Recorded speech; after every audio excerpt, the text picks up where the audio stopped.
Dental implant क्या होता है? डेंटल इम्प्लांट कहाँ यूज करते हैं? डेंटल इम्प्लांट हम कैसे प्लेस करते हैं?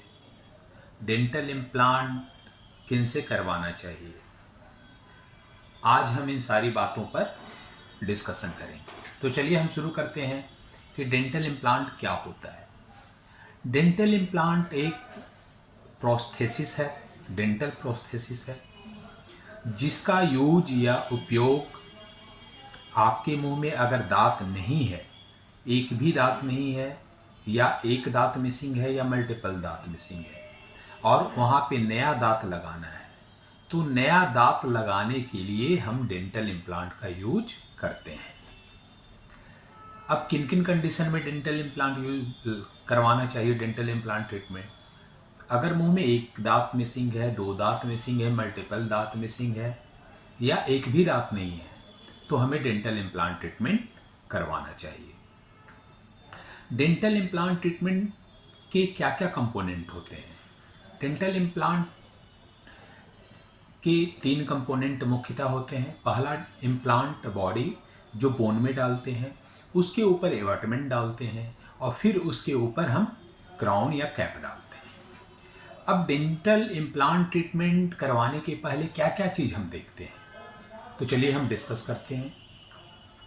मान लिया आपके जहाँ पे दांत मिसिंग है वहाँ डेंटल इम्प्लांट लगवाना है, तो पहले हम देखेंगे जहाँ पे डेंटल इम्प्लांट लगवाना है कि वहाँ पे बोन का हाइट कितना है, बोन का विड्थ कितना है। फिर हम देखेंगे जहाँ पे डेंटल इम्प्लांट लगाना है कि डेंटल इम्प्लांट और नेचुरल टूथ जो है आपके मुंह में, उसके बीच डिस्टेंस कितना है। फिर हम देखते हैं, जैसे मान लिया 2 इम्प्लांट, 3 इम्प्लांट, 4 इम्प्लांट लगवा रहे हो, तब 2 इम्प्लांट के बीच डिस्टेंस कितना है। उसके बाद फिर हम देखते हैं कि जैसे जहाँ पे आप इम्प्लांट लगा रहे हो तो और उसके अपोजिट में कोई दांत है, तो इम्प्लांट और अपोजिट में जो दांत है उसका अक्लूजल सरफेस जिसे के बीच डिस्टेंस कितना है। इतना डिस्टेंस होना चाहिए। जैसे अपोजिट में कोई दांत है और जहाँ उसके अपोजिट में इम्प्लांट लगा रहे हैं, तो इम्प्लांट और अपोजिट में जो दांत है उसके अक्लूजल सरफेस के बीच इतना डिस्टेंस होना चाहिए कि वहाँ पे इम्प्लांट, एबटमेंट और क्राउन लगाने की जगह रहे। तो हम ये देखते हैं। उसके बाद फिर हम देखते हैं कि जैसे लोअर जॉ, मैंडिबल या अपर जॉ, मैक्सिला में कुछ वाइटल टूथ स्ट्रक्चर होते हैं जिन्हें किसी भी कीमत पे उनमें इंजुरी नहीं होनी चाहिए। तो फिर हम क्या करेंगे उसके लिए? वो जो वाइटल टूथ स्ट्रक्चर होते हैं लोअर जॉ, मैंडिबल या अपर जॉ, मैक्सिला में, इम्प्लांट और उनके बीच एक फिक्स डिस्टेंस होना चाहिए। तो फिर हम ये देखेंगे, जैसे कि मैंडिबल में मैंडिबुलर कैनाल होते हैं या मैंडिबल या लोअर जॉ में मेंटल फोरामेन होते हैं, तो हम देखेंगे कि मेंटल फोरामेन और मैंडिबुलर कैनाल के बीच एक फिक्स डिस्टेंस मेंटेन रहे। फिर हम मैक्सिला, अपर जॉ में मैक्सिलरी साइनस होता है, तो हम देखेंगे इम्प्लांट और मैक्सिलरी साइनस के बीच एक फिक्स डिस्टेंस मेंटेन रहे। फिर नेजल कैविटी और इम्प्लांट के बीच एक फिक्स डिस्टेंस होना चाहिए। फिर इंसेसिव पैपला होता है मैक्सिला में, उसके और इम्प्लांट के बीच एक फिक्स डिस्टेंस होना चाहिए। तो ये सारी चीज़ें हम देखेंगे। ये सारी चीज़ें देखने के बाद हम आएंगे कि इम्प्लांट ट्रीटमेंट किनसे करवाना चाहिए। इम्प्लांट ट्रीटमेंट आपको प्रोस्थोडोंटिस्ट, ओरल मैक्सिलोफेशियल सर्जन और पेरियोडोंटिस्ट, ये 3 डॉक्टर से आप संपर्क कर सकते हो। लेकिन प्रोस्थोडोंटिस्ट से आपको हर कीमत पे कंसल्ट करना होगा। उसके बाद इम्प्लांट प्लेसमेंट के लिए ओरल मैक्सिलोफेशियल सर्जन या पेरियोडोंटिस्ट से आप कंसल्ट कर सकते हैं। अब हम आते हैं कि इम्प्लांट कैसे प्लेस किया जाता है। तो पहले हम क्या करेंगे कि इम्प्लांट बॉडी जो है उसको बोन के अंदर डालेंगे।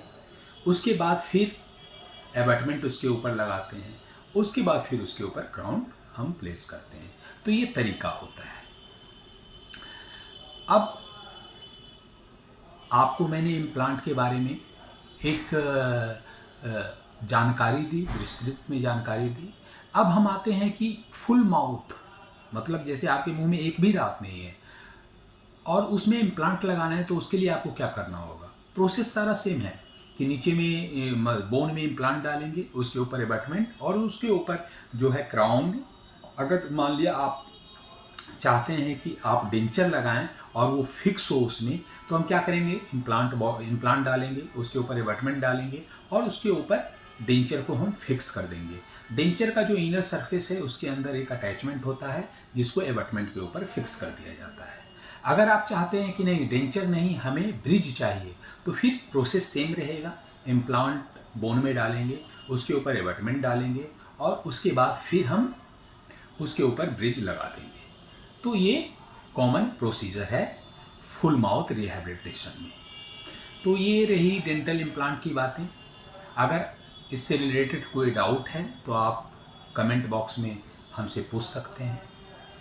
बाकी फिर अगली बार मैं आपसे मिलूँगा कोई नया टॉपिक लेके। जो भी आपके अगर कोई डाउट है तो आप हमसे उस टॉपिक से रिलेटेड पूछ सकते हैं कमेंट बॉक्स में या सोशल मीडिया के माध्यम से। तब तक के लिए अपने स्वास्थ्य का ध्यान रखें।